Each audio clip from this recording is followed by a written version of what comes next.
उन्होंने क्वेश्चन पूछा उसमें सबसे आसान क्वेश्चन इस बार का है। इससे आसान क्वेश्चन अभी तक नहीं पूछा गया था बीपीएससी के द्वारा डीआई में। तो क्वेश्चन बहुत ही आसान है और इसमें कोई बहुत इसमें आपको दिक्कत नहीं होना चाहिए, तभी हम लोग समझते हैं क्वेश्चन को। देखिए पहला जो क्वेश्चन है इसका, अब ये क्वेश्चन नंबर 7 है। क्वेश्चन 7 का उन्होंने 2 क्वेश्चन है और 2 में से किसी एक क्वेश्चन का जवाब देना है आपको। ये पहला जो क्वेश्चन है उनका टेबल का क्वेश्चन है और जो सेकंड क्वेश्चन है वो आपका पाई चार्ट का क्वेश्चन है। ठीक है, इन दोनों में से किसी एक को आपको एग्जाम में देना था। हम लोग दोनों क्वेश्चन को हम लोग डील करेंगे और देखते हैं क्वेश्चन कैसे बनेगा। तो सबसे पहले जो डीआई के जो क्वेश्चन होते हैं उनको बनाने का जो तरीका होता है, सबसे पहले आप क्वेश्चन को आराम से पढ़ें और क्वेश्चन को समझें कि क्वेश्चन का डिमांड क्या है। डीआई के क्वेश्चन मैथमेटिक्स के क्वेश्चन होते हैं और मैथमेटिक्स कुछ नहीं होता है, आपका रीजनिंग होता है। अगर यदि आप मैथमेटिक्स के क्वेश्चन को, डीआई के क्वेश्चन को अगर यदि आप रीजनिंग के पॉइंट ऑफ व्यू से सोचेंगे तो क्वेश्चन अपना आंसर खुद ब खुद देगा। तो चलिए एक एक क्वेश्चन को हम लोग डील करते हैं। सबसे पहले क्वेश्चन देखते हैं क्वेश्चन का डिमांड क्या है। तो क्वेश्चन कह रहा है कि निम्नलिखित सारणी का ध्यान पूर्वक अध्ययन कीजिए एवं इस सारणी के नीचे दिए गए प्रश्नों के उत्तर दीजिए। अब ये आपका एक सारणी दिया गया है। इस सारणी में दिया गया है कि बार के रूप में एक समान साबुन बनाने वाली 3 कंपनियां एक्स, वाई और जेड है। यानी कि अभी तक जो हम लोगों ने क्वेश्चन पढ़ा उससे यह समझ में आया कि 3 कंपनियां हैं एक्स, वाई और जेड जो एक ही टाइप का साबुन बनाती है। ठीक है, अब चाहे वो नहाने का साबुन हो, कपड़ा धोने का साबुन हो, हाथ धोने का साबुन हो, डजंट मैटर, एक टाइप के ही साबुन बनाती है। फिर आगे क्या इंफॉर्मेशन है कि साबुन इकाइयों की संख्या के अनुसार बेचे जाते हैं। यानी कि एक साबुन का मतलब 1 यूनिट। ठीक है, आगे दिया गया इंफॉर्मेशन कि कुल बिक्री बराबर विक्रय मूल्य गुना बेची गई इकाई है। और यहाँ पे आपका जो टेबल है, टेबल में 3 कंपनियां हैं एक्स, वाई और जेड हैं। वर्षवार इनका ये वर्षवार विवरण है। पर यूनिट कितना वैल्यू है, कितना मूल्य है। जैसे एक्स कंपनी द्वारा निर्मित जो साबुन है उसका प्रति यूनिट कितना उसका मूल्य है और टोटल जो उसका सेल हुआ है वो कितने लाख रुपए का हुआ है। ऐसे ही आपका वाई का दिया गया है, जेड का दिया गया है, इतना ही परसेंट दिया गया है। अब देखो ये 5 है, 5 का मतलब है 5 रुपये है ना, 1 यूनिट का जो है वो 5 रुपीज है और 3 का मतलब है यहाँ पे 3 लाख। क्यों? क्योंकि देखो यहाँ पे ब्रैकेट में दिया गया है रुपये लाख में, तो 3 का मतलब 3 लाख हो गया। ये 3/5 का मतलब हो गया 3.5 लाख या 3,50,000 आप कह सकते हैं। ऐसे ही 4 लाख, आगे 3,60,000। ठीक है, तो आपको ये डाटा आपको समझना है। अब आगे कह रहा है कि मान लीजिए कि बाजार में केवल 3 ही कंपनियां हैं। अब यह एक जो लाइन है, यह लाइन इसलिए दिया गया है ताकि आप एक्स्ट्रा अपना दिमाग न लगाएं कि हाँ भाई 3 ही कंपनियां हो सकती है, अलग कंपनियों से नहीं। क्वेश्चन ने बिल्कुल कह दिया कि नहीं, आपको ये मान के चलना है कि 3 ही कंपनियां, इसके अलावा कोई कंपनियां नहीं है। ठीक है, अब एक एक करके क्वेश्चन को देखते हैं। पहला क्वेश्चन है कि वर्ष 2013 में साबुन का औसत मूल्य क्या था रुपये प्रति इकाई। यानी कि एक जो आपका जो बार है, एक जो टिकिया है, 1 यूनिट है, उसका क्या वैल्यू था। ठीक है, what was the average price of soap in the year 2013, है ना, in rupees per unit. 8 number का क्वेश्चन है। अब देखिए इस क्वेश्चन को कैसे बनाना है। 2013, तो 2013 का देखो ये डाटा है आपका, 2013 का ये आपका आंकड़ा है। 2013 में जो कंपनी एक्स है, कंपनी एक्स का जो प्रति यूनिट जो प्राइस है वो 7 रुपीज है और टोटल कितनी बिक्री हुई है 3.5 लाख। ठीक है, तो कैसे इसको निकालेंगे, आइए इसको समझाते हैं। इसी पे समझाते जाते हैं और जहां भी आपको नहीं समझ में आए वहां पे आप चीजों को आप पूछ लेंगे कैसे चीजें चल रही। जैसे आपको इस क्वेश्चन को आपको निकालना है, तो वर्ष 2013 में कंपनी जो एक्स है, अब कंपनी एक्स का कितना यूनिट आपका बिका, पहले आप ये देखो कितना यूनिट बिका। तो टोटल कितना सेल हुआ है 3.5 लाख रुपये का सेल हुआ है। तो एक्स का कितना यूनिट बिकेगा भाई, तो 3,50,000, 3,50,000 रुपया का बिक्री हुआ है और प्रति यूनिट कितना है भाई आपका 7 रुपीज है। यानी कि टोटल कितना यूनिट आपका साबुन बिका, टोटल कितना टिकिया साबुन बिका। ठीक है, तो ये कितना बिका भाई, तो ये बिक गया आपको 50,000 यूनिट बिका है साबुन। यानी कि 50,000 साबुन टिकिया जो भी है बिका। ऐसे ही आप y का जब आप निकालेंगे तो y का कितना निकल जाएगा भाई, तो देखो y का जो है वो 4.5 लाख है, यानी कि 4,50,000 है। और प्रति यूनिट कितना है इसका प्राइस, तो 5 है ना, यानी कि ये हो जाएगा 90,000। ठीक है, टोटल कितना टिकिया बिका इसका, 90,000 बिका।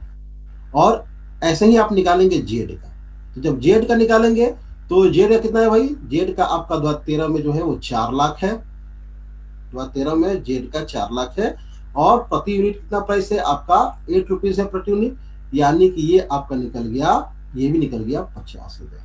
ठीक है, अब हमारे पास डाटा क्या आ गया कि जो कंपनी एक्स द्वारा निर्मित जो साबुन है वो 50,000 यूनिट बिका है, कंपनी वाई द्वारा जो निर्मित साबुन है वो 90,000 बिका है यूनिट, और कंपनी जेड द्वारा 50,000 बिका है। ठीक है, तो एवरेज कितना प्राइस हुआ, तो एवरेज प्राइस बराबर टोटल आपका जो सेलिंग प्राइस है, टोटल कितना रुपया टोटल आपका बिक्री मूल्य है, तो कौन कौन सा, ये 3.5 लाख प्लस 4.5 लाख प्लस 4 लाख बटा नंबर ऑफ यूनिट्स। ठीक है, तो आपको क्या करना है, औसत मूल्य कैसे निकालेंगे, तो औसत मूल्य निकालेंगे आपका 3,50,000 बटा प्लस 4,50,000 प्लस 4 लाख बटा नंबर ऑफ यूनिट्स। तो देखो एक्स का कितना है, एक्स का आपका 50,000 यूनिट्स है, वाई का कितना है, वाई का आपका है 90,000 यूनिट्स है, और जेड का कितना है, जेड का भी आपका 50,000 यूनिट्स है। तो जब इसका वैल्यू आएगा, ये जोड़कर आप जब इससे जब भाग देंगे तो ये आएगा 6.31 रुपया प्रति यूनिट आएगा, 6.31 रुपया प्रति यूनिट आएगा, ये आपका आंसर होगा। ठीक है, मैं चाहता तो एक ब्लैंक पेपर पर भी इसको बना के दिखाता, लेकिन फिर वहां पे मेरे पास समस्या ये थी कि मेरे पास क्वेश्चन में आपको कैसे दिखाता कि कौन सा क्वेश्चन है। ठीक है, तो अगर यदि दो तरीका आपके पास, अगर यदि आप लोगों को इस तरीके से समझ में आ रहा है तो फिर हम लोग इस पे हम लोग बनाएंगे, नहीं तो अगर यदि क्वेश्चन आप लोग के पास है तो फिर एक एक करके ब्लैंक पेपर पे मैं क्वेश्चन को मैं लिखते जाऊंगा और उसका आंसर लिखते जाऊंगा। तो कैसे क्या करना है बताइए, अगर इस तरह आपको समझ में आ जा रहा है तो ऐसे कंटिन्यू कर लेंगे, नहीं तो फिर वैसे करेंगे। बताइए, जितने लोग जुड़े हुए हैं प्लीज बताएं, जो मैं तरीका ये समझा रहा हूं क्या इस तरह आपको समझ में आ रहा है कंसेप्ट, क्वेश्चन कैसे बनेगा। जी सर, कोई दिक्कत कोई नहीं। दिक्कत नहीं है ना। ठीक है, तो पहला जो क्वेश्चन है, ए नंबर है, उसका आंसर हो जाएगा 6.31 रुपया प्रति यूनिट। ठीक है, साबुन का औसत मूल्य। आगे बढ़े, चलिए इसे इरेज करते हैं।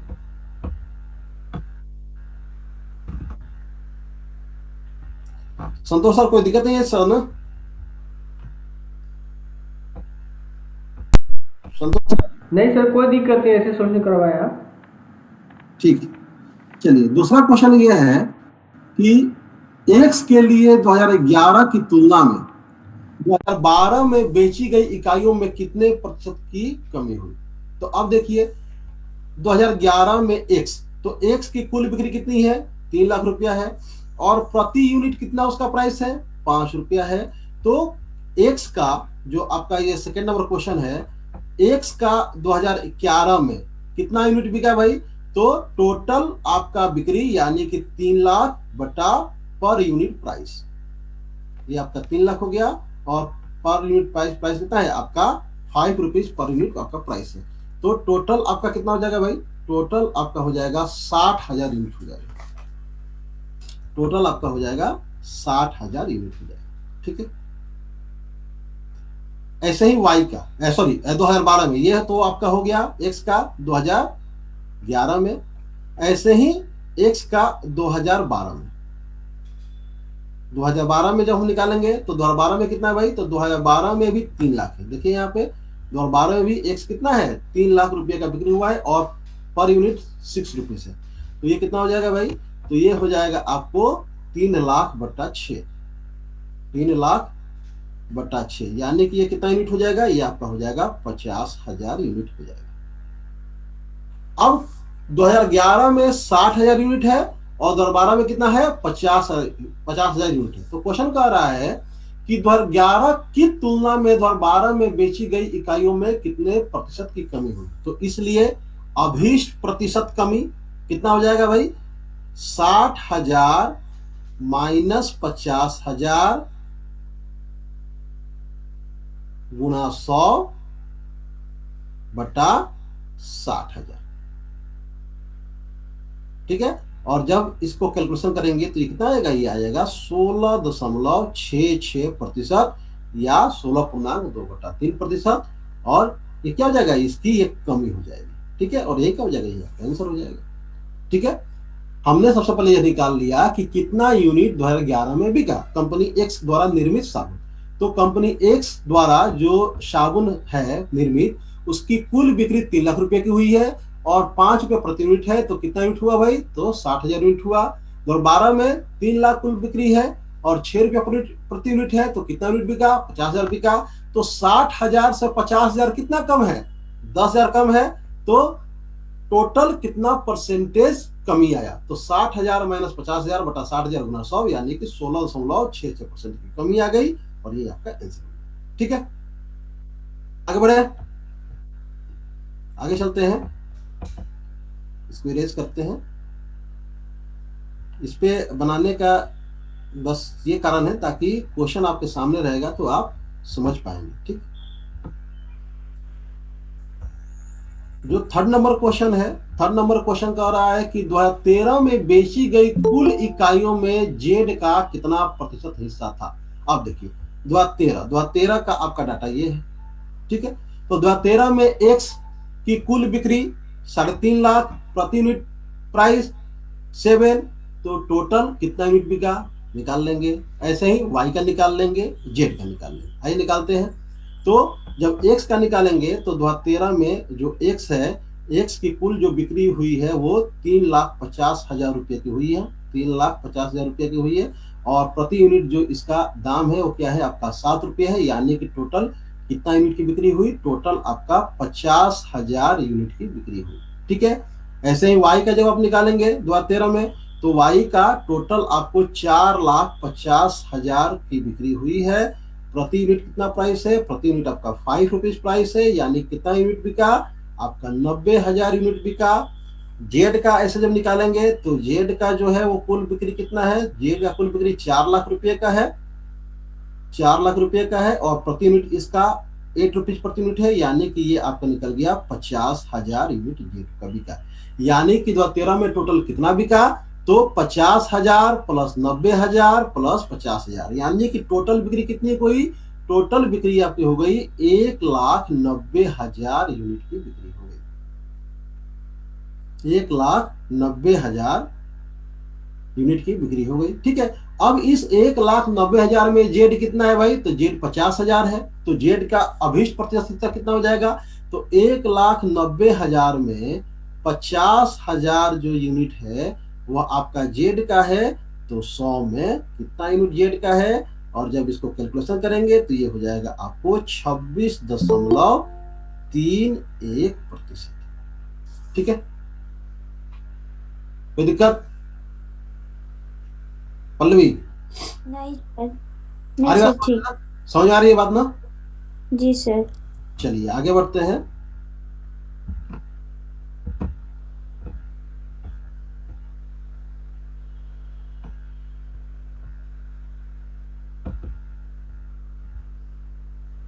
डी नंबर क्वेश्चन कह रहा है कि किस वर्ष में वाई ने इकाइयों की अधिकतम संख्या बेची।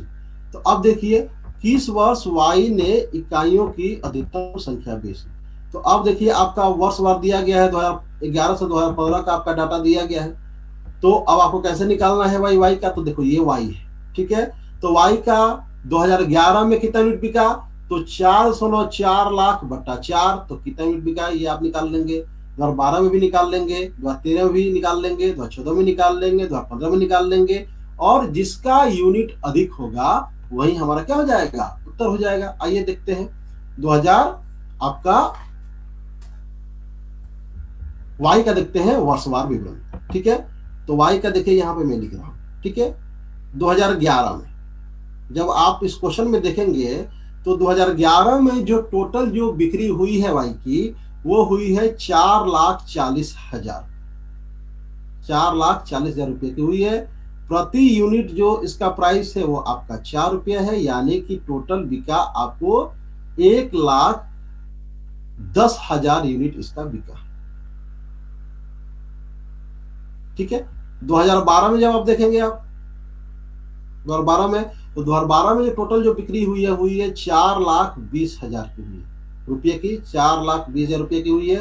प्रति यूनिट क्या प्राइस है आपका भाई 6 है, तो टोटल कितना यूनिट बिका, तो टोटल आपका 70,000 यूनिट बिका। ठीक है। 2013 में जो बिक्री हुई है वो हुई आपका 4,50,000 रुपये की, और प्रति यूनिट प्राइस क्या है, प्रति यूनिट प्राइस आपका है 5 रुपीज प्रति यूनिट है, यानी कि टोटल कितना यूनिट बिका, टोटल आपका 90,000 यूनिट बिका। 2014, ठीक है, 2014 में टोटल आपका बिक्री है वाई का 4,90,000,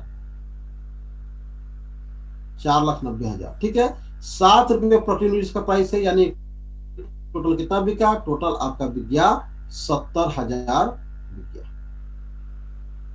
और 2015 में आप देखिए, तो 2015 में भी टोटल आपका बिक्री कितना है 4,20,000, 4,20,000 है, और आपका 6 रुपये प्रति यूनिट आपका इसका प्राइस है, यानी कि ये भी बिक गया 70,000। ठीक है। अब कह रहा है कि किस वर्ष में वाई ने इकाइयों की अधिकतम संख्या बेची। तो अब ये जो डाटा जो आपका जो बड़ा होगा वही क्या हो जाएगा, आपका आंसर हो जाएगा। तो आप देखिए 2011 में 1,10,000, ठीक है, कहीं दाई सैकड़ा हजार 2,000 लाख, 1,10,000 यूनिट बिक रहा है, जबकि 2012 में 70,000 ही बिक रहा है, 2013 में 90,000 ही बिक रहा है, 2014 में भी 70,000, 2015 में 70,000। तो चूंकि 2011 में सबसे अधिक यूनिट की बिक्री हुई है 1,10,000, इसलिए आपका जो अभिष्ट उत्तर हो जाएगा वो हो जाएगा आपका 2011, वर्ष 2011। ठीक है, आई बात समझ में पल्लवी? जी सर। ठीक है, तो बहुत आसान प्रश्न था इस बार का। आइए देखते हैं जो आपका ई नंबर क्वेश्चन है। ई नंबर क्वेश्चन क्या कर रहा है कि सारणी में दिया गया प्रति इकाई अधिकतम मूल्य प्रति इकाई न्यूनतम मूल्य से कितना प्रतिशत अधिक है। अब बताइए इससे आसान प्रश्न क्या हो सकता है। आइए देखिए सारणी में देखते हैं, प्रति इकाई जो अधिकतम मूल्य है वो देखिए यहाँ पे 9 रुपीज प्रति यूनिट है, प्रति इकाई अधिकतम मूल्य 9 रुपीज प्रति यूनिट है, जबकि प्रति इकाई जो न्यूनतम मूल्य है वो देखिए यहाँ पे 4 रुपये प्रति यूनिट है। ठीक है, तो प्रति इकाई अधिकतम मूल्य 9 रुपया और प्रति इकाई न्यूनतम मूल्य 4 रुपया। तो बोल रहा है कि यह जो 9 रुपया जो आपका जो ये 9 रुपया है यह 4 रुपये से कितना अधिक है, 9 रुपया 4 रुपये से कितना अधिक है। प्रति इकाई अधिकतम मूल्य क्या लिखेंगे भाई, प्रति इकाई, प्रति यूनिट मान लो मैं लिख देता हूं, प्रति यूनिट जो अधिकतम मूल्य है, प्रति यूनिट जो अधिकतम मूल्य है वो कितना है भाई 9 रुपीज पर यूनिट है, और प्रति यूनिट जो न्यूनतम मूल्य है वो आपका कितना है भाई, वो आपका 4 रुपीज प्रति यूनिट है, 4 रुपीज प्रति यूनिट है। तो ये 4 9 से कितना अधिक है, जो 9 है वो 4 से कितना अधिक है, तो 4 रुपये से 9 रुपया कितना अधिक है, तो 9 माइनस 4 इंटू 100/4। तो ये कितना हो जाएगा, ये हो जाएगा 5 गुना 100/4। ये 4 से 100 से 4 से 100 कटेगा 25 बार में, यानी कि 25 50 125, यानी कि 125% अधिक है। और यही क्या हो जाएगा, यही आपका आंसर हो जाएगा। ठीक है, तो बहुत ही आसान प्रश्न था। ठीक है, अब इसी को क्या करना है, आपको लैंग्वेज के रूप में आपको लिख देना है। जो भी कंसेप्ट मैं आपको बता रहा हूँ तो उसको लैंग्वेज में लिखना है। कैसे लिखेंगे कि सारणी से स्पष्ट है कि दिए गए वर्षों में साबुन की प्रति यूनिट अधिकतम मूल्य बराबर 9 रुपये प्रति यूनिट, जबकि साबुन की दिए गए वर्षों में साबुन की प्रति यूनिट न्यूनतम मूल्य बराबर 4 रुपये प्रति यूनिट। इसलिए स्पष्ट है कि इसलिए अभिष्ट मूल्य में अभीष्ट अधिकता बराबर 9 माइनस 4 यानी कि 5 रुपए प्रति यूनिट, इसलिए अभीष्ट प्रतिशत अधिकता बराबर 9 माइनस 4 गुना 100/4 यानी कि 125% हो गया आंसर। ठीक है, अब देखो ये सेकंड नंबर क्वेश्चन, आगे बढ़े। Yes sir. चलिए सेकंड नंबर जो क्वेश्चन है, अभी तक जितना डीआई पूछा है सबसे आसान इस बार ही पूछा है। क्वेश्चन कह रहा है कि नीचे दिया गया वृत्त ग्राफ विभिन्न मदों के तहत कैलकुलेटर के निर्माण पर किए गए व्यय को दर्शाता है। वृत्त ग्राफ का सावधानीपूर्वक अध्ययन कीजिए और नीचे दिए गए प्रश्नों के उत्तर। अब देखिए, ये आपका टोटल वैल्यू नहीं दिया गया है कि कितना रुपया है, 100 रुपया है, 200 रुपया है, कितना रुपया है, 2 लाख है, 10 लाख है, कितना है, ये नहीं दिया गया, सिर्फ आपको दिया गया परसेंटेज। तो आपको ये पता होना चाहिए कि जो पाई चार्ट है, पाई चार्ट इस कंसेप्ट पे काम करता है कि एक बिंदु के चारों ओर 360 डिग्री का एंगल हम खींच सकते हैं। ठीक है, और पाई चार्ट के जो विभिन्न जो घटक हैं, इनके जो अलग अलग जो घटक हैं, इनको जो आप मिलाएंगे तो इनका जो कोणीय मान होगा वह किसके कितने के बराबर होगा, 360 डिग्री के बराबर होगा। और कोई भी चीज, मैथमेटिक्स कहता है कि कोई भी चीज अपने मौलिक रूप में 100% होती है, 100% होती है। तो अगर यदि इस पाई चार्ट के घटकों को अगर यदि हम परसेंटेज में डिवाइड करें तो यह 100% के बराबर होगा, यानी कि 360 डिग्री किसके बराबर हो जाएगा, 100% के बराबर हो जाएगा। ये आप जब जोड़ेंगे तो जोड़ो 22 और आपका ये देखो जैसे 25.5 ऐसे जोड़ो, 12.5 और 17.5, ये कितना हो जाएगा भाई, ये 18 12, ये कितना हो गया भाई, ये 30% हो गया, 30, और ये कितना हो गया भाई, ये आपका ये 26 26 और 2 28 28 48, ये कितना हो गया भाई, 78 78 और 22 30, है ना, 100, 78 22 100% है ना। यानी कि ये टोटल जब जोड़ेंगे तो इसका वैल्यू भी क्या है, 100% है। ठीक है, तो अब आपको ये मान के चलना है कि ये जो पाई चार्ट है ये 100% को रिप्रेजेंट कर रहा है, यानी कि ये 360 डिग्री को रिप्रेजेंट कर रहा है। इतना बात आई समझ में, 360 डिग्री बराबर 100%। यहां तक आ रही बात समझ में, यस और नॉट? ठीक है, ठीक है, चलिए तो देखो अब इसी कंसेप्ट पे क्या होगा, ये क्वेश्चन बनेगा। देखिए मैंने स्क्रीन शेयर कर दिया है, तो अब मैं आप लोगों को देख नहीं पाऊंगा, न तो मैं आप लोगों का मैसेज, तो इसलिए अगर यदि किसी को कुछ भी डाउट होगा तो प्लीज अपने आप को अनम्यूट करेगा और पूछेगा, अगर हैंड रेज करेगा तो मैं देख नहीं पाऊंगा उसको। ठीक है, तो एक थोड़ा सा ये लिमिटेशन है इस तरीके से, तो जिसको कहीं डाउट होगा तो प्लीज वो अनम्यूट करेगा, पूछेगा। अब आइए क्वेश्चन समझते हैं। क्वेश्चन क्या कह रहा है, क्वेश्चन कह रहा है कि सॉफ्टवेयर के भुगतान पर किए गए व्यय को दर्शाने वाला सेक्टर का केंद्रीय कोण कितना है। अब देखिए, हमने अगर हम मान लें कि ये टोटल अगर यदि 100 रुपया अगर किसी कैलकुलेटर पे अगर यदि उसको बनाने का लागत मूल्य है, तो सॉफ्टवेयर पे कितना होगा भाई, 100 का 12.5% यानी कि 12.5 रुपया होगा। अगर यदि हम मान लें कि कैलकुलेटर को बनाने में 1000 रुपया खर्च हुआ है, ठीक है, तो कितना खर्च हो जाएगा सॉफ्टवेयर पर, सॉफ्टवेयर पर 12.5%, यानी कि अगर यदि हम मान लिए कि 1000 है, 1000 टोटल है सॉफ्टवेयर कैलकुलेटर का लागत, तो 1000 का 12.5% कितना हो जाएगा भाई, 125 रुपया हो जाएगा। ठीक है, यानी कि 125 रुपया जो है वो कैलकुलेटर के सॉफ्टवेयर पर लगा होगा। अगर यदि हम मान लें 100 रुपया है कैलकुलेटर टोटल लागत मूल्य, तो 12.5% जो है वो आपका सॉफ्टवेयर पे खर्च हुआ है, यानी कि 12 रुपया 50 पैसा जो है वो खर्च हुआ होगा आपको सॉफ्टवेयर। ठीक है, अब चूंकि इस क्वेश्चन में आपको नहीं दिया गया है कि भाई 100 रुपया टोटल कैलकुलेटर का लागत है, 1000 है, 2000 है, 10,000 है, 15,000 है, 20,000 है, क्या है नहीं पता, अपने को वहां जाना भी नहीं है। ठीक है, अपने को वहां जाना भी नहीं है और नहीं अपने को एक्स मानना है। ठीक है, ध्यान दीजिए क्वेश्चन कैसे बनाएंगे, ये तो आप सबको पता है ना जी कि भाई जो भी ये वृत्त का जो विभिन्न जो घटक है उसको मिलाकर जो वैल्यू आ रहा है प्रतिशत में वो 100% आ रहा है। यस और नॉट, बोलिए आप लोग। ये जो टोटल संघटक है उस संघटक का टोटल जो वैल्यू है वो 100% है ना, है ना। ठीक है, तो अब आपको लिखना कैसे, सॉफ्टवेयर के भुगतान पर किए गए व्यय को दर्शाने वाला सेक्टर का केंद्रीय कोण कितना। तो आपको लिखना है कि कैलकुलेटर की कुल लागत, कैलकुलेटर कैसे लिखना है, कैलकुलेटर की कुल लागत, कैलकुलेटर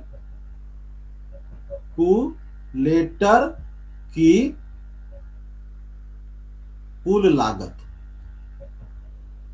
कुल लागत ब्रैकेट में लिखना है प्रतिशत में, प्रतिशत में, बराबर कितना हो गया भाई, 100% हो गया। ठीक है, ठीक है। सॉफ्टवेयर के भुगतान पर किया गया व्यय, आगे सॉफ्टवेयर, सॉफ्टवेयर के भुगतान पर किया गया व्यय कितना परसेंट हो रहा है बताओ, कितना परसेंट हो रहा है, अरे भाई सॉफ्टवेयर देखो भाई 12.5%, 12.5%। 12.5%, 12.5%। तो नीचे क्या लिखना है, इसलिए सॉफ्टवेयर के भुगतान पर किए गए व्यय को दर्शाने वाला केंद्रीय कोण बराबर 100% में 12.5% जो है वो आपका सॉफ्टवेयर के भुगतान पे हो रहा है। तो 360 डिग्री में कितना हो रहा है, हो गया आंसर, 360 डिग्री में कितना हो रहा है। ठीक है, और जब आप इसको जब कैलकुलेट करेंगे तो ये आ जाएगा आपको 45 डिग्री। ठीक है, बताया था मैंने ना कि 360 डिग्री किसके बराबर है, 360 डिग्री 100% के बराबर है।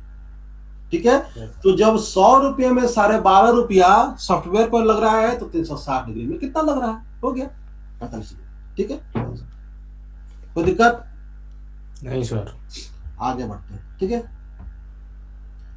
आगे देखिए, आगे क्वेश्चन जो सेकंड नंबर क्वेश्चन है, कह रहा है कि कैलकुलेटर का लागत मूल्य क्या है। ठीक है, कैलकुलेटर का लागत मूल्य क्या है जिस पर रिसर्च एंड डेवलपमेंट और मशीनरी शुल्क की लागत 127.50 रुपया है।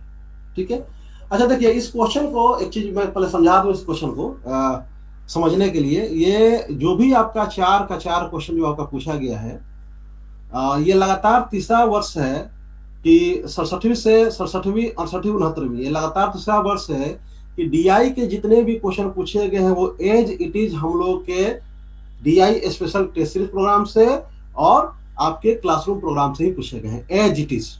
ठीक है, तो ये सारे जो प्रश्न हैं वो आपके डीआई स्पेशल जो टेस्ट सीरीज हम लोग के द्वारा जो चलाया गया था वहां से आपको मिल सकता है। जो भी बच्चा टेस्ट सीरीज में शामिल होगा उससे आप जानकारी ले सकते हैं कि मेरे द्वारा कितना सही कितना गलत बोला जा रहा है। ठीक है, एक चीज इस क्वेश्चन को बनाने से पहले मैं समझाता हूं। जैसे मान लो सपोज करो कि आप जाते हो जींस खरीदने, जींस खरीदने जाते हो, अब जींस का जो एमआरपी होता है वो एमआरपी है आपका उस पर 5,000 रुपये, 5,000 रुपये। तो आप क्या पूछते हो दुकानदार से, कितना परसेंट डिस्काउंट है, पूछते हो या नहीं पूछते हो, अरे बोलो भाई, पूछते हो या नहीं पूछते हो, आप पूछते हो ना।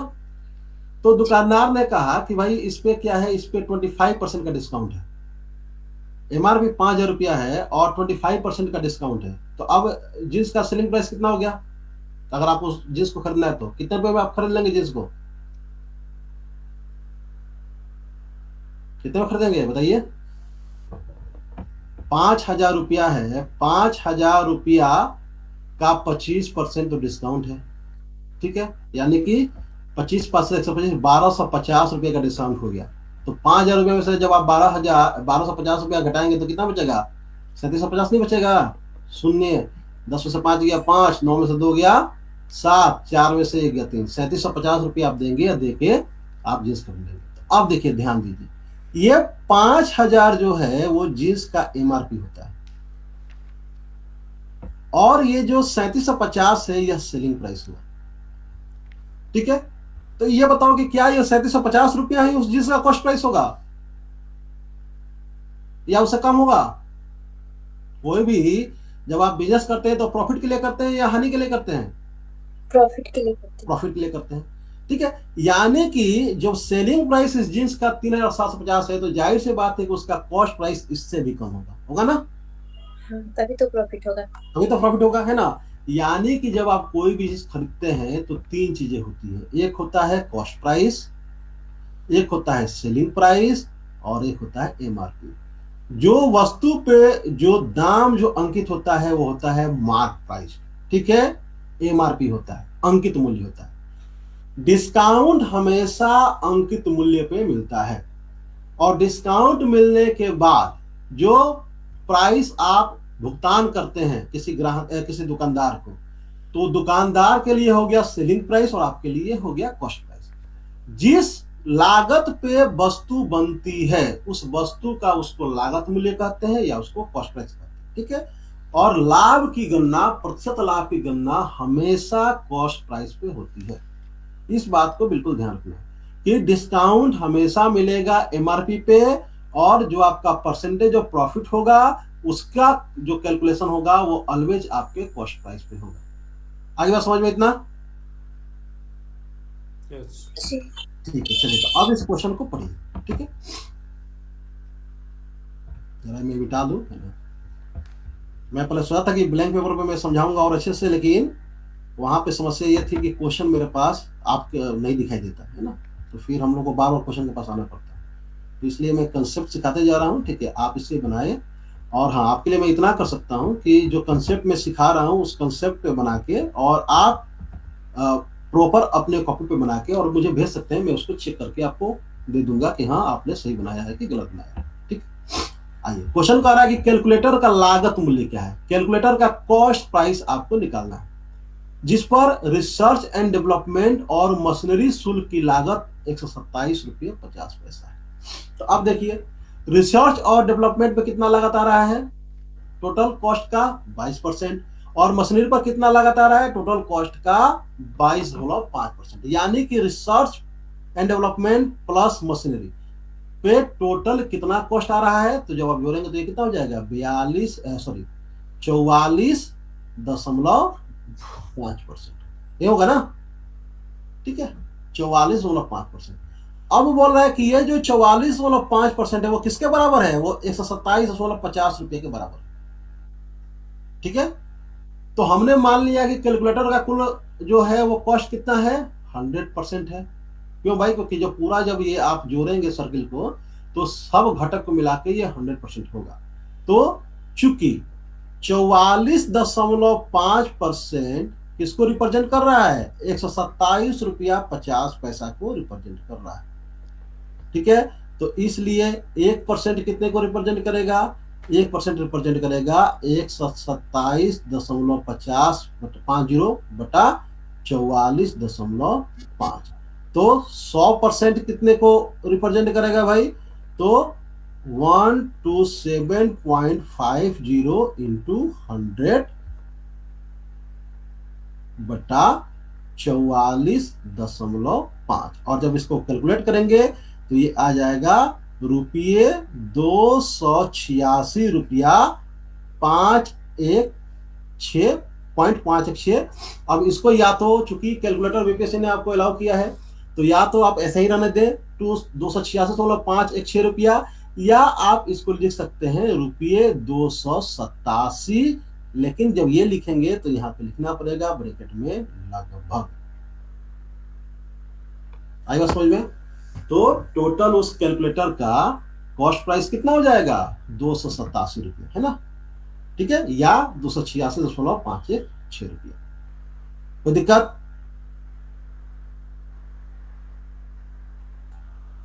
आएगा समझ में? आगे बढ़े, चलिए अगला क्वेश्चन देखते हैं। क्वेश्चन करा कि कैलकुलेटर का अंकित मूल्य उसके लागत मूल्य से 24% अधिक है, ठीक है।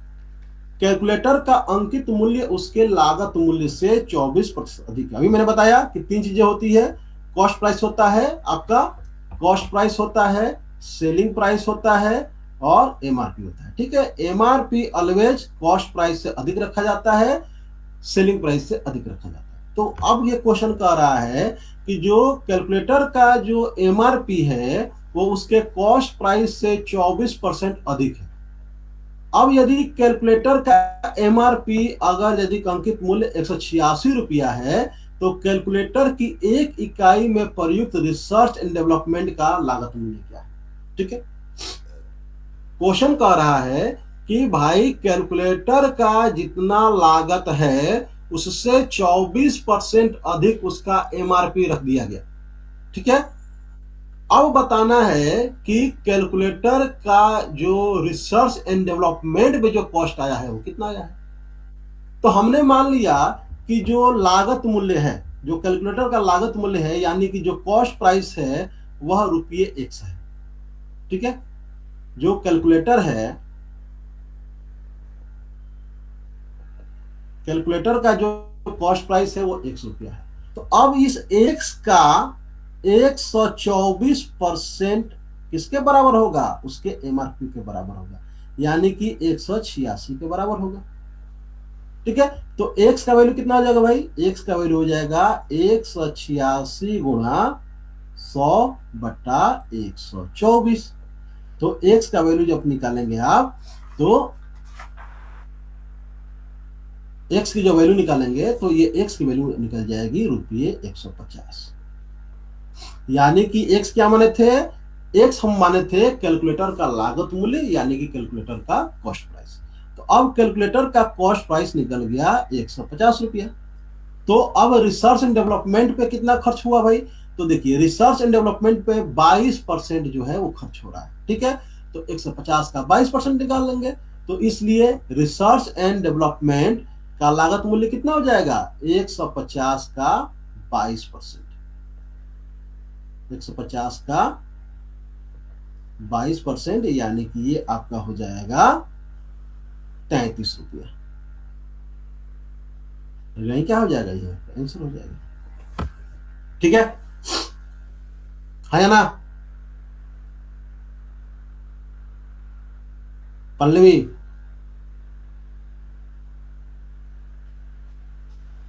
आगे बढ़ते हैं। ठीक है, डी नंबर क्वेश्चन। डी कह रहा है कि यदि एक इकाई का मशीनरी शुल्क 58.50 हो और अंकित मूल्य लागत मूल्य से 30% अधिक है, तो कैलकुलेटर का अंकित मूल्य क्या है? अब एक क्वेश्चन कर रहा है कि जो मशीनरी का शुल्क है वो ₹58.50 है।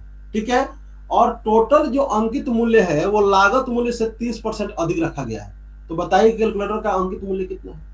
ठीक है, तो अब देखिए, कैलकुलेटर के एक इकाई मशीनरी पे कितना भाई लागत आ रहा है? तो मशीनरी पे लागत आ रहा है 22.5%। ठीक है, और यह 22.5% किसके बराबर है दोस्तों? तो यह 22.5% बराबर है ₹58.50। ठीक है, तो इससे हम क्या निकाल लेंगे? कैलकुलेटर का कॉस्ट प्राइस, यानी कि 100% का वैल्यू कितना है। तो 22.5%, 22.5% बराबर है ₹58.50 का। ठीक है, क्योंकि 22.5% बराबर है 58.50 का, तो इसलिए 100% कितने के बराबर हो जाएगा? तो 100% बराबर हो जाएगा 58.50/22.5 गुना 100 का। ठीक है, और जब आप कैलकुलेट करेंगे तो ये आ जाएगा ₹260। अब यह ₹260 क्या आ गया? यह ₹260 आ गया। यह ₹260 क्या आ गया? तो यह ₹260 आ गया कंपनी कैलकुलेटर का कॉस्ट प्राइस आ गया। ठीक है, एक मिनट।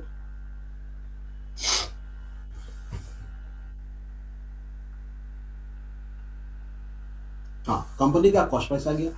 अब क्वेश्चन कह रहा है कि अंकित मूल्य लागत मूल्य से 30% अधिक है। तो अब ₹260 से 30% अधिक बढ़ा दीजिए, कंपनी का एमआरपी निकल जाएगा। तो 260 का 130% कितना हो जाएगा भाई?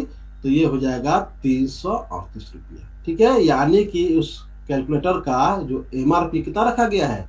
₹338 रखा गया है। तो जो डी का जो आंसर होगा वो आंसर हो जाएगा ₹338।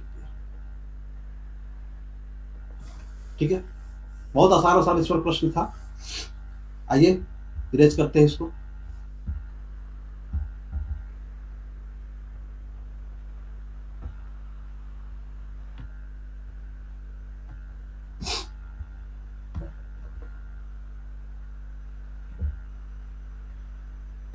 ई नंबर क्वेश्चन कह रहा है कि यदि उत्पादक का लाभ 20% है,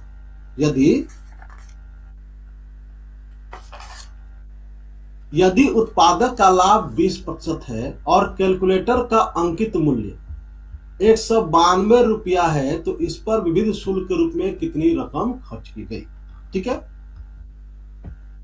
क्वेश्चन कह रहा है कि कैलकुलेटर पे जो एमआरपी है वो 192 रुपया है और जो उत्पादक है, जो प्रोड्यूसर है, उसने 20% का लाभ कमाया है। तो ये बताइए कि जो मिसलेनियस जो खर्च हुआ है कैलकुलेटर के बनाने में, उस पर कितना रकम खर्च हुआ है। तो अगर यदि हमको यह पता चल जाए कि कंप्यूटर का कॉस्ट प्राइस कितना है, तो हम यह पता कर लेंगे कि विविध पे कितना, मिसलेनियस पे कितना खर्च हुआ है। तो हमने मान लिया कि कॉस्ट प्राइस ऑफ कैलकुलेटर है ना, cost price of calculator equals to ₹X है ना, ₹1 कैलकुलेटर का क्या है, आपका कॉस्ट प्राइस। ठीक है, तो अब इसी X का ना 120% उसका सेलिंग प्राइस होगा, तभी तो उसको 20% का लाभ होगा। तो X का 120% और 120% किसके बराबर है, एमआरपी के बराबर है। एमआरपी में कोई डिस्काउंट नहीं है, यानी कि यह 192 रुपये के बराबर है। ठीक है, X का 120% 192 रुपये के बराबर है। तो अब इससे हमने X का वैल्यू निकाल लिया, तो X का वैल्यू निकल गया 160 रुपया। ठीक है, यानी कि जो कैलकुलेटर का जो आपका कॉस्ट प्राइस निकल गया 160 रुपये निकल गया। तो अब क्वेश्चन कह रहा है कि मिसलेनियस यानी कि विविध पे कितना रकम खर्च हुआ। तो आइए देखते हैं कि मिसलेनियस पे कितना खर्च हो रहा है। तो देखिए, विविध पे 17.5% खर्च हो रहा है। तो हम क्या करेंगे, 160 रुपये का 17.5% निकाल लेंगे और यही हमारा क्या हो जाएगा, यही हमारा आंसर हो जाएगा। तो ये कितना हो जाएगा, यह आपका हो जाएगा 28 रुपये, हो गया आंसर। ठीक है, बहुत आसान प्रश्न जो है उस पर पूछे गए थे, इससे आसान प्रश्न बीपीएससी ने अभी तक नहीं पूछा। ठीक है, तो यह जो क्वेश्चन नंबर 7 था उसका जो है, जो दोनों क्वेश्चन का इसका आंसर हो गया। अब जो आपका क्वेश्चन नंबर 8 है, ये 7 से भी आसान है। ठीक है, 7 नंबर जो क्वेश्चन पूछा गया है इससे भी आसान ये क्वेश्चन है। आइए देखते हैं। क्वेश्चन कह रहा है कि नीचे दिए गए वृत्त चित्रों का ध्यान पूर्वक अध्ययन कीजिए जो दो परिवारों 1 एवं 2, परिवार 1 एवं परिवार 2 के विभिन्न मदों पर किए गए व्ययों को प्रतिशतों में प्रदर्शित करते हैं तथा नीचे दिए गए प्रश्नों के उत्तर दीजिए। परिवार 1 एवं परिवार 2 के वार्षिक आय क्रमशः 4 लाख रुपए और 5 लाख रुपए। यानी कि ये जो परिवार 1 है, इसका जो आपका इनकम है, इनकम कितना है भाई, इसका इनकम है 3 लाख रुपया। और इसका जो परिवार जो 2 है, इसका जो इनकम है, इसका इनकम जो है वो है आपका 5 लाख रुपया। सॉरी, इसका इनकम 4 लाख है ना, सॉरी मैंने 3 लाख लिख दिया। इसका इनकम 4 लाख है और इसका इनकम कितना है, इसका इनकम 5 लाख रुपया। ठीक है, अब इसी इनकम में से सब सारा का सारा खर्च किया होगा। ठीक है, चाहे परिवार 1 हो या परिवार 2 हो। अब आइए क्वेश्चन पढ़ते हैं। अब देखिए, 4 लाख किसके बराबर है, यह परिवार 1 का 100% खर्च है। जब आप पूरे घटक को जोड़ेंगे तो 100% आएगा। यह परिवार बी के लिए 100% है। ठीक है, और यह 100% परिवार बी के लिए 5 लाख के बराबर है और परिवार ए के लिए 100% 4 लाख के बराबर है। बस ये आपके दिमाग में रहना चाहिए। ठीक है, और यह 100% अगर यदि हमको कोण में अगर कन्वर्ट करना होगा तो यह 360 डिग्री के बराबर है। ठीक है, इतना चीज आपके दिमाग में आना चाहिए। अब आइए क्वेश्चन को देखते हैं। क्वेश्चन कह रहा है कि परिवार 2 परिवार 1 की अपेक्षा कितना कम या अधिक धन शिक्षा पे खर्च करता है। तो अब देखिए, परिवार 1 जो है वो शिक्षा पे कितना खर्च कर रहा है, 12% खर्च कर रहा है। परिवार जो आपका 2 है वो शिक्षा पे कितना खर्च कर रहा है, शिक्षा पे 8% खर्च कर रहा है। तो परिवार 1 के द्वारा जो शिक्षा पे जो खर्च किया गया, कितना किया गया भाई, तो 4 लाख रुपया, 4 लाख रुपया दाई दाई से 4 लाख रुपया का 12% क्या है, शिक्षा पे परिवार 1 खर्च कर रहा है। यानी कि ये खर्च कर रहा है 48,000 रुपया खर्च कर रहा है। ठीक है, जो परिवार 2 है वह आपका कितना खर्च कर रहा है शिक्षा पे? हाँ, कोई कुछ पूछ रहा है क्या? किसे कुछ पूछना है क्या? चलिए, परिवार जो 2 है वो 5 लाख रुपये टोटल इनकम में से 8% जो है वो आपका शिक्षा पे खर्च कर रहा है। यानी कितना खर्च कर रहा है? परिवार जो 2 है वो आपका 40,000 रुपया जो है वो शिक्षा पे खर्च कर रहा है।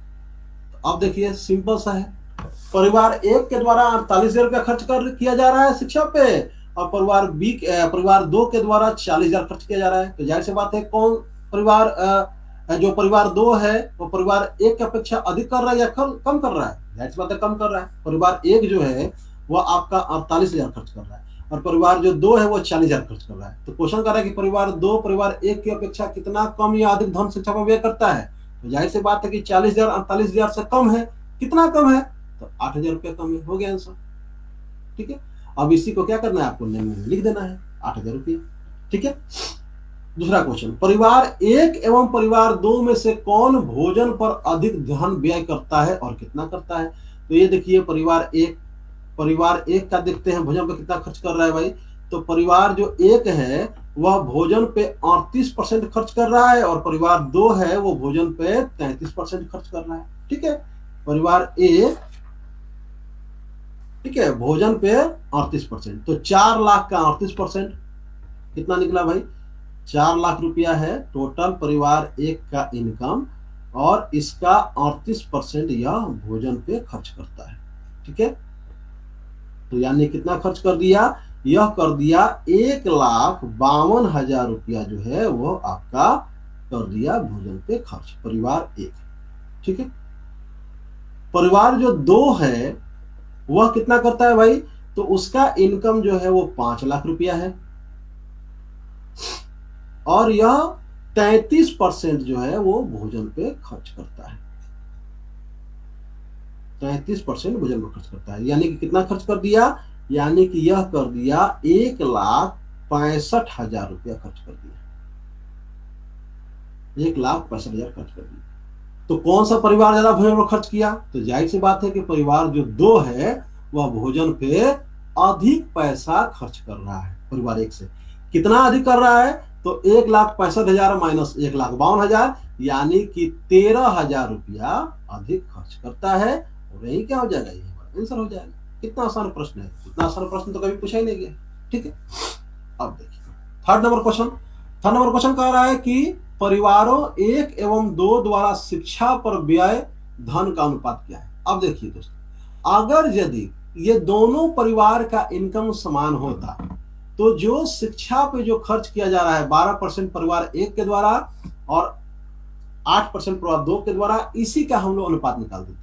लेकिन चूंकि अलग अलग इनकम है, इसलिए सबसे पहले अपने को यह निकालना होगा कि शिक्षा पे परिवार 1 के द्वारा कितना खर्च किया गया और परिवार 2 के द्वारा शिक्षा पर कितना खर्च किया गया, तब उसका अनुपात हम लोग निकालेंगे। ठीक है, तो देखिए परिवार 1 के द्वारा शिक्षा पर 12% का खर्च किया जा रहा है, तो 1 ने शिक्षा पे कितना खर्च किया? 1 ने खर्च किया 4 लाख का 12%, 4 लाख का 12%। ठीक है, यानी कि ये खर्च किया 48,000 रुपया शिक्षा पे खर्च किया। ठीक है, रुपये 48,000, यूनिट बिल्कुल नहीं भूलेंगे। परिवार जो 2 है, परिवार 2 कितना खर्च कर रहा है? तो 5 लाख का 8% जो है वो शिक्षा पे खर्च कर रहा है। 5 लाख का 8% शिक्षा पे खर्च कर रहा है, यानी कि यह कितना खर्च कर दिया? यह आपका 40,000 रुपया शिक्षा पे खर्च किया। ठीक है, तो परिवार 1 ठीक है एजुकेशन ऑफ परिवार ए यानी कि परिवार 1 के द्वारा और परिवार 2 के द्वारा जो एजुकेशन पे जो खर्च किया जा रहा है उसका कितना अनुपात हो जाएगा? तो ये हो जाएगा 48,000 बटा 40,000। ठीक है, और ये आंसर हो जाएगा 6:5। कितना आसान प्रश्न है, हो गया आंसर। ठीक है, अगला क्वेश्चन कह रहा है कि परिवार 1 के द्वारा घर पर खर्च धन का वृत्त चित्र के केंद्र पर क्या कोण होगा?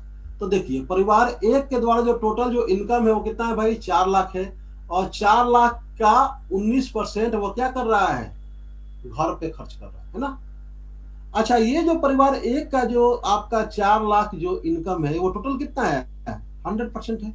ठीक है, तो हम डायरेक्ट निकाल देंगे कि 100% में 19% यह खर्च कर रहा है किस पे, घर पे, तो 360 में कितना कर रहा है। ठीक है, या तो ऐसे निकाल दें, या पहले आप निकाल लें कि 4 लाख का 19% कितना हुआ, तो 4 लाख का 19% 76,000 हो गया है ना, निकाले आप। ठीक है, परिवार एक का टोटल इनकम कितना है भाई, 4 लाख है, तो धन घर पर कितना धन खर्च किया, तो घर पे जो हाउस पे जो ये खर्च किया आपका 4 लाख का 19%, 4 लाख का 19% खर्च किया, यानी कि ये खर्च कर दिया, कितना कर दिया, 76,000 रुपया खर्च कर दिया। ठीक है, तो अब देखो 4 लाख रुपया में 76,000 रुपया जो है यह खर्च कर रहा है घर पे, तो 360 डिग्री में कितना कर रहा है, और ये हो जाएगा आपको 68.4 डिग्री, और ये हो जाएगा आपको आंसर। जो भी मैं कंसेप्ट समझा रहा हूं, आप लोग से हम्बल रिक्वेस्ट है कि उसको आप अपने लैंग्वेज में आप लिख के हमको भेजेंगे, मैं उसको चेक करके आपको दे दूंगा कि आपने लैंग्वेज सही लिखा है या गलत लिखा है। ठीक है, नेक्स्ट क्वेश्चन क्या है कि दोनों परिवारों 1 एवं 2 द्वारा संयुक्त रूप से कुल कितना धन मिश्रित मदों पर व्यय किया गया। ठीक है, तो आप देखिए परिवार 1 के द्वारा मिश्रित मद पे कितना खर्च किया जा रहा है भाई, तो 31% खर्च किया जा रहा है, और परिवार 2 के द्वारा 32% खर्च किया जा रहा है। ठीक है, तो परिवार 1 के द्वारा मिश्रित मद पर कितना खर्च किया गया, ये नंबर, परिवार 1 के द्वारा जो मिश्रित मद पे जो खर्च किया गया है वह 4 लाख का कितना परसेंट है, 31% है। ठीक है, तो 4 लाख का 31%, यानी कितना खर्च कर दिया, यह 1,24,000 रुपया जो है परिवार 1 खर्च कर रहा है, 1,24,000। परिवार बी के द्वारा कितना खर्च किया जा रहा है भाई, परिवार 2 के द्वारा, तो टोटल इसका इनकम 5 लाख रुपया है, 5 लाख का 32% जो है वह खर्च कर रहा है किस पे, मिश्रित मद पे, यानी कि यह कर दिया 1,60,000 रुपया। तो परिवार 1 के द्वारा 1,24,000 रुपया और परिवार 2 के द्वारा 1,60,000 रुपया, तो दोनों मिला के टोटल कितना रुपया भाई खर्च किया, तो दोनों को जोड़ देंगे, 1,24,000 प्लस 1,60,000। ठीक है, जब दोनों को जोड़ेंगे तो कितना आ जाएगा, ये आ जाएगा 2,84,000, हो गया आंसर आपका। ठीक है, कि दोनों परिवार के द्वारा मिला के 2,84,000 रुपया जो है वो आपका खर्च किया गया मिश्रित पदों। यही तो क्वेश्चन पूछ रहा था। ठीक है, आगे बढ़ते हैं। अब जो लास्ट इसका जो और का क्वेश्चन है वो आपका बार का क्वेश्चन है, और ये भी क्वेश्चन बहुत ही आसान क्वेश्चन है। आइए देखते हैं क्वेश्चन क्या कह रहा है। क्वेश्चन कह रहा है कि नीचे दिया गया बार ग्राफ एक प्रदेश, राज्य, कोई राज्य है XYZ जो भी हो है ना, द्वारा विभिन्न वर्षों में एकत्रित अतिरिक्त करों को दर्शाता है। इसका ध्यान पूर्वक अध्ययन कीजिए तथा इससे संबंधित नीचे दिए गए प्रश्नों के उत्तर दीजिए। अब अतिरिक्त कर रुपये करोड़ रुपया में है, ये देखिए 685 करोड़ है, 382 करोड़ है, 271 करोड़ है, 533 करोड़ है, 716 करोड़ है, 273 करोड़ है, 421 करोड़। ठीक है, रुपये करोड़ में दिया गया है, यूनिट को बिल्कुल आप नहीं भूलेंगे। ठीक है, अच्छा अब देखिए कुछ लोग क्या होता है इस रुपये के सिंबल को पीछे लगाता है, जैसे मान लो कि 20 करोड़ की बात की जा रही है। ठीक है, तो ऐसे लिखेंगे 20 है ना, ठीक है, 20 करोड़ रुपया है ना, 20 करोड़ रुपया, ये गलत है, ऐसे लिखना है। ठीक है, आपको लिखना कैसे है, रुपये 20 करोड़। ठीक है, चलिए तो आइए देखते हैं क्वेश्चन है ना, बहुत आसान है ये क्वेश्चन। करा कि द्वारा 18-19 की तुलना में 2020-21 में अतिरिक्त कर में कितने प्रतिशत की कमी हुई, तो 2018-19 में 716 करोड़ रुपया। ठीक है, 2018-19 में, और 2020-21 में 421 करोड़, तो कितना कमी हो गया भाई, तो अभीष्ट प्रतिशत कमी बराबर क्या हो जाएगा 716 माइनस 431 बटा 716 गुणा 100। कितना आसान प्रश्न है, ठीक है, इससे आसान प्रश्न तो हो ही नहीं सकता है ना। यानी कि ये हो गया आपको 39.80% की कमी। कैसे लिखेंगे, वर्ष 2018-19 के दौरान एकत्रित किए गए करों की मात्रा बराबर रुपये 716 करोड़ एवं वर्ष 2020-21 के दौरान एकत्रित अतिरिक्त करों की मात्रा बराबर रुपये 431 करोड़। इसलिए अभीष्ट कमी बराबर 716 माइनस 431 करोड़। इसलिए अभीष्ट प्रतिशत कमी बराबर 716 माइनस 431 बटा 716 गुणा 100, यानी कि 39.80% की कमी होगी। हो गया आंसर। 7 नंबर का क्वेश्चन है, 7 नंबर आपके मुट्ठी में, ठीक है। आइए अगला क्वेश्चन।